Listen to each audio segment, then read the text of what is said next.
स्वागत है आपका सीएम की गणित में। अगर आप यूपी पुलिस की तैयारी कर रहे हैं तो आपके लिए साइंस की क्लास लेके आए हैं। तो आइए चलिए क्लास शुरू करते हैं। लेजर के बारे में कौन सा कथन गलत है? तो लेजर के बारे में ऐसा कौन सा कथन है जो इनमें से चारों में से गलत हो जाएगा? तो देखिए, आइए चलिए देखते हैं कौन सा हो जाएगा। लेजर एक यंत्र है जो प्रकाशिक प्रवर्धन की क्रिया से प्रकाश का उत्सर्जन करता है। हाँ, लेजर एक यंत्र है जो प्रकाशिक प्रवर्धन की प्रक्रिया से प्रकाश का उत्सर्जन करता है। यह सही बात है। लेजर बीम बहुत उच्च विकिरण प्राप्त करते समय भी छोटे विकिरण पर कार्य कर सकता है। हाँ, ये भी सही है।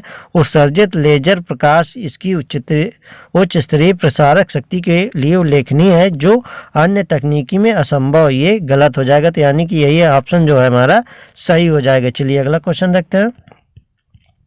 शून्य केल्विन ताप पर शुद्ध अर्धचालक पदार्थ होगा। तो शून्य केल्विन ताप पर जो शुद्ध अर्धचालक पदार्थ होगा तो वो किस प्रकार का होगा?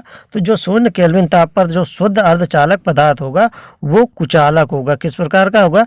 वो कुचालक होगा। तो कुचालक जो होते हैं वो विद्युत धारा का प्रवाह बिल्कुल भी नहीं होते देते, यानी कि कुचालक पदार्थों में विद्युत धारा का प्रवाह बिल्कुल भी नहीं होता है, जबकि सुचालक जो पदार्थ होते हैं उनमें विद्युत धारा का प्रवाह बहुत अच्छे से होता है, यानी कि उसमें धारा प्रवाहित हो सकती है, ऊष्मा भी बहुत अच्छे से प्रवाहित होती है। जबकि अर्धचालक जो होते हैं उनमें क्या होता है?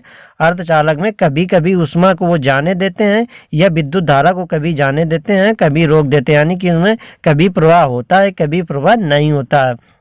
चलिए अगला क्वेश्चन देखते हैं। द्रव तापमापी की अपेक्षा गैस तापमापी अधिक संवेदी होता है, क्योंकि? तो द्रव तापमापी की अपेक्षा गैस तापमापी अधिक संवेदी होता है। ऐसा क्यों होता है? तो ऐसा इसलिए होता है क्योंकि द्रव की अपेक्षा अधिक प्रसार करती है। तो जो द्रव की अपेक्षा है जो गैस अधिक प्रसार करती है। चलिए अगला क्वेश्चन देखते हैं। अपक्रिया ऊष्मा निर्भर करती है। तो अपक्रिया ऊष्मा किस पर निर्भर करती है? तो ये जो अपक्रिया ऊष्मा है ये निर्भर करती है उस पद पर जिसमें अंतिम उत्पाद प्राप्त किया जाता है। तो ये जो अपक्रिया ऊष्मा निर्भर करती है ये उस पद पर निर्भर करती है जिसमें अंतिम उत्पाद प्राप्त किया जाता है। चलिए अगला क्वेश्चन देखते हैं। किलोवाट घंटा एक यूनिट, जो ये किलोवाट घंटा है तो ये किसकी यूनिट है? तो जो किलोवाट घंटा है ये यूनिट है ऊर्जा की। किसकी यूनिट है? तो ये किलोवाट जो घंटा है ये ऊर्जा की यूनिट है। चलिए अगला क्वेश्चन देखते हैं। जब किसी पाषाण खंड को पानी में डुबोया जाता है तो वह समान में पानी को विस्थापित कर देता है, यानी कि जब किसी पत्थर को पानी में डुबोया जाता है तो वो अपने सामानों को पानी पे विस्थापित कर देता है। तो वो कितना जो है वो पानी विस्थापित करेगा उससे? तो वो जो पानी विस्थापित करता है अपने आयतन के आकार अनुसार विस्थापित कर देगा, यानी कि पत्थर का जितना भी आयतन होगा वो उतना ही पानी को बाहर निकाल देगा। तो ये किस नियम के अनुसार होता है? आप लोग कमेंट करके बताइएगा ये कौन सा नियम है या किसका नियम है जो इसमें फॉलो करता है। चलिए अगला क्वेश्चन देखते हैं। निम्नलिखित में से अधिक जलन किससे पैदा होती है? तो इसमें से किससे है जो अधिक जलन पैदा होती है? तो इनमें निम्नलिखित में से किससे अधिक जलन पैदा होती है? तो अधिक जो जलन पैदा होगी वो भाप से होगी। किससे होगी? तो अधिक जलन जो पैदा होगी वो भाप से होगी। चलिए अगला क्वेश्चन देखते हैं। क्रायोजेनिक किससे संबंधित विज्ञान है? तो क्रायोजेनिक जो है वो किससे संबंधित विज्ञान है? तो ये जो क्रायोजेनिक है ये संबंधित विज्ञान है निम्न तापमान से। किससे संबंधित है? तो क्रायोजेनिक जो संबंधित है वो निम्न तापमान से संबंधित है। चलिए अगला क्वेश्चन देखते हैं। प्रिज्म में प्रकाश के विभिन्न रंगों का विभाजन होता है। तो प्रिज्म में प्रकाश के विभिन्न रंगों का विभाजन किस प्रकार होता है? तो प्रिज्म में जो विभिन्न रंगों का प्रकाश का विभाजन होता है वो होता है प्रकाश के अपवर्तन का होता है। किसका होता है? तो ये प्रकाश के अपवर्तन का होता है। चलिए अगला क्वेश्चन देखते हैं। किसी मनुष्य के लिए स्वच्छ हवा की कितनी मात्रा आवश्यक है? तो किसी मनुष्य के लिए स्वच्छ हवा की कितनी मात्रा आवश्यक है? तो किसी मनुष्य के लिए स्वच्छ हवा की जो आवश्यकता है वो है 1000 घन फीट वायु प्रत्येक 10 सेकंड में, यानी कि जो किसी मनुष्य के लिए जो स्वच्छ हवा होनी चाहिए वो 1000 घन फीट वायु प्रत्येक 10 सेकंड में होनी चाहिए। चलिए अगला क्वेश्चन देखते हैं। आवर्धक लेंस वास्तव में क्या होता है? तो जो आवर्धक लेंस है वास्तव में वो क्या होता है? तो आवर्धक लेंस होता है वो होता है वास्तव में एक उत्तल लेंस होता है। क्या होता है? आवर्धक लेंस वो एक उत्तल लेंस होता है। आवर्धक लेंस को ही मैग्नीफाइंग ग्लास बोलते हैं, इसे बोलते हैं मैग्नीफाइंग ग्लास, इसे ही बोलते हैं आवर्धक लेंस को। चलिए अगला क्वेश्चन देखते हैं। निम्नलिखित में से कौन सा रंग सम्मिश्रण दिन और रात के समय सर्वाधिक सुविधाजनक होता है? तो ऐसा कौन सा रंग है जो दिन और रात दोनों ही समय के लिए सर्वाधिक सुविधाजनक होता है? तो कौन सा रंग होता है? तो वो जो रंग होता है वो लाल और हरा होता है, यानी कि लाल और हरा जो होता है वो दिन और रात में दोनों ही में सुविधाजनक होता है। चलिए अगला क्वेश्चन देखते हैं। तार केबलों के स्थान पर प्रकाशिक तंतुओं का प्रयोग किया जाता है, क्योंकि तो तार केबलों के स्थान पर प्रकाशिक तंतुओं का प्रयोग किस लिए किया जाता है? तो तार केबलों के स्थान पर प्रकाशिक तंतुओं का प्रयोग इसलिए किया जाता है क्योंकि उन्हें वर्धन की आवश्यकता नहीं होती है। किस लिए किया जाता है? क्योंकि उन्हें वर्धन की आवश्यकता नहीं होती। चलिए अगला क्वेश्चन देखते हैं। परवलयिक दर्पणों का प्रयोग किया जाता है, तो परवलयिक दर्पणों का प्रयोग किसके लिए किया जाता है? तो ये परवलयिक दर्पणों का प्रयोग किया जाता है, ये किया जाता है कार की हेडलाइटों के लिए किया जाता है। किसके लिए किया जाता है? तो ये किया जाता है कार की हेडलाइटों के लिए किया जाता है। तो परवलयिक दर्पण किसके होते हैं? तो ये जो परवलयिक दर्पण होते हैं ये अवतल लेंस के अवतल के बने होते हैं, अवतल दर्पण होते हैं। तो ये परवलयिक जो दर्पण होते हैं ये अवतल दर्पण होते हैं। अवतल दर्पण क्या करते हैं? बाहर से फैले हुए प्रकाश को वो किसी एक बिंदु पर केंद्रित कर देते हैं, यानी कि बाहर से जो प्रकाश आ रहा है वो किसी एक बिंदु पर केंद्रित कर देते हैं, इसलिए कार की हेडलाइटों में परवलयिक दर्पणों का प्रयोग किया जाता है। चलिए अगला क्वेश्चन देखते हैं। आकाश में नीला रंग प्रकट होने के साथ संबंधित प्रकाश की परिघटना है। तो आकाश में नीला रंग प्रकट होने के साथ संबंधित प्रकाश की परिघटना क्या है? तो जो आकाश में नीला रंग प्रकट होता है इसकी परिघटना है प्रकीर्णन है। किसके कारण है? तो ये प्रकीर्णन के कारण है। चलिए अगला क्वेश्चन देखते हैं। भिन्न भिन्न तारों के भिन्न भिन्न रंग निम्नलिखित में से किसकी विविधता के कारण होते हैं? तो भिन्न भिन्न तारों के भिन्न भिन्न रंग किसकी विविधता के कारण होते हैं? तो ये होते हैं किसकी विविधता के कारण? तो ये होते हैं तापमान की विविधता के कारण होते हैं। चलिए अगला क्वेश्चन देखते हैं। अवतल लेंस हमारा किस प्रकार का प्रतिबिंब बनाते हैं? तो अवतल लेंस जो होते हैं वो हमेशा किस प्रकार का प्रतिबिंब बनाते हैं?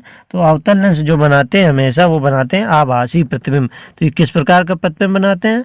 तो अवतल लेंस जो होते हैं वो हमेशा आभासी प्रतिबिंब बनाते हैं। चलिए अगला क्वेश्चन देखते हैं। टेलीकास्ट किसे कहते हैं? तो टेलीकास्ट किसे कहते हैं?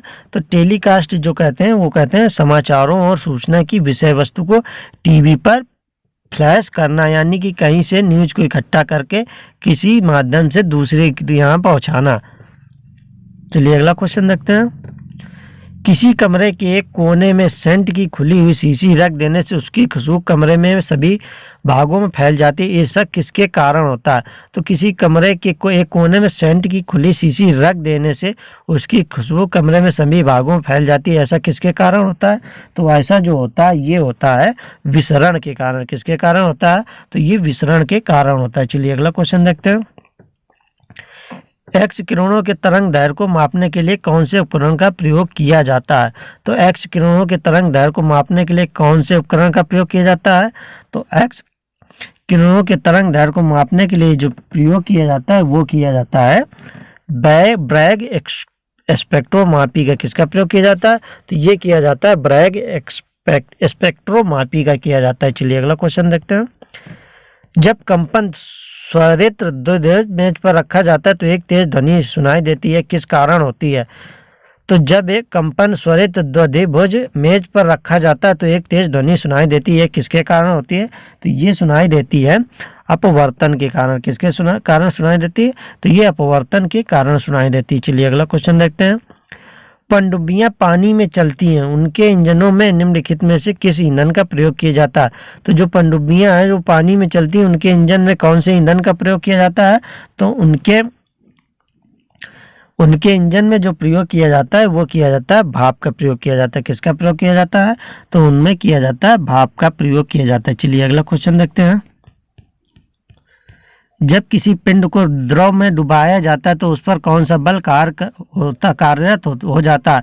तो जब किसी पिंड को द्रव में डुबाया जाता है तो उस पर कौन सा बल कार्यरत हो जाता है? तो उस पर जो बल कार्यरत होता है वो होता है उत्क्षेप और भार, यानी कि उत्क्षेप और भार ए और बी दोनों ही भार उस पर काम करते हैं। चलिए अगला क्वेश्चन देखते हैं। बॉल पेन किस सिद्धांत पर काम करता है? तो जो ये बॉल पेन है वो किस सिद्धांत पर काम करता है? तो ये जो बॉल पेन है वो काम करता है गुरुत्वीय बल पर। किस पर काम करता है? तो ये गुरुत्वीय बल पर काम करता है। चलिए अगला क्वेश्चन देखते हैं। दूध को मथने से क्रीम अलग हो जाता है, हो जाने का कारण है, तो दूध को मथने पर क्रीम अलग हो जाने का कारण क्या होता है? तो ये जो कारण होता है इनमें से कौन सा होता है? तो ये होता है अपकेंद्री बल होता है। कौन सा कारण होता है? तो दूध को मथने से क्रीम अलग हो जाती है, इसका कारण होता है अपकेंद्री बल होता है। चलिए अगला क्वेश्चन देखते हैं। अधिक द्रव्यमान वाली एक क्रिकेट बॉल और एक टेनिस बॉल को समान वेग से फेंका जाता है, यदि उन्हें रोका जाए तो क्रिकेट बॉल के निम्नलिखित में से किस की आवश्यकता होगी? तो अधिक द्रव्यमान वाली एक क्रिकेट बॉल और एक टेनिस बॉल को समान वेग से फेंका जाता है, यदि उनको रोका जाए तो क्रिकेट बॉल के लिए निम्नलिखित की आवश्यकता होगी। तो इनमें से किसकी आवश्यकता होगी? तो अधिक बल की आवश्यकता होगी। किसकी होगी? तो अधिक बल की आवश्यकता होगी। चलिए अगला क्वेश्चन देखते हैं। किसी तुल्यकाली उपग्रह की पृथ्वी की सतह से ऊंचाई लगभग कितनी होती है? तो किसी तुल्यकाली उपग्रह की पृथ्वी की सतह से ऊंचाई लगभग कितनी होती है? तो ये लगभग ऊंचाई होती है 36,000 किलोमीटर। कितनी होती है? तो ये लगभग 36,000 किलोमीटर होती है। चलिए अगला क्वेश्चन देखते हैं। द्रव चालित ब्रेक निम्नलिखित में से किस सिद्धांत पर काम करते हैं? तो द्रव चालित जो ब्रेक होते हैं वो निम्नलिखित में से किस सिद्धांत पर काम करते हैं? तो ये जो काम करते हैं ये पास्कल के नियम पर काम करते हैं।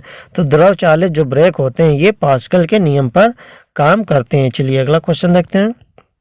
गुरुत्व की क्रिया के अंतर्गत मुक्त रूप से गिर रही वस्तु का भार। तो गुरुत्व की क्रिया के अंतर्गत मुक्त रूप से गिर रही वस्तु का भार कैसा होगा? तो जो गुरुत्व की क्रिया के अंतर्गत मुक्त रूप से गिर रही वस्तु का भार होगा शून्य होता है। कैसा भार होता है? तो उसका जो भार होता है वो शून्य होता है। चलिए अगला क्वेश्चन देखते हैं। बैटरी के प्रचालन का मूल्य सिद्धांत है। तो बैटरी के प्रचालन का मूल्य सिद्धांत क्या है? तो बैटरी के प्रचालन का जो मूल्य सिद्धांत है वो है उपापचयन। क्या है? उपापचयन है। तो बैटरी के प्रचालन का जो मूल सिद्धांत है ये है उपापचयन है। तो आप लोगों को क्लास कैसी लगी? अगर क्लास अच्छी लगी हो तो क्लास को लाइक करें और ऐसी क्लासेस देखने के लिए चैनल को सब्सक्राइब करें।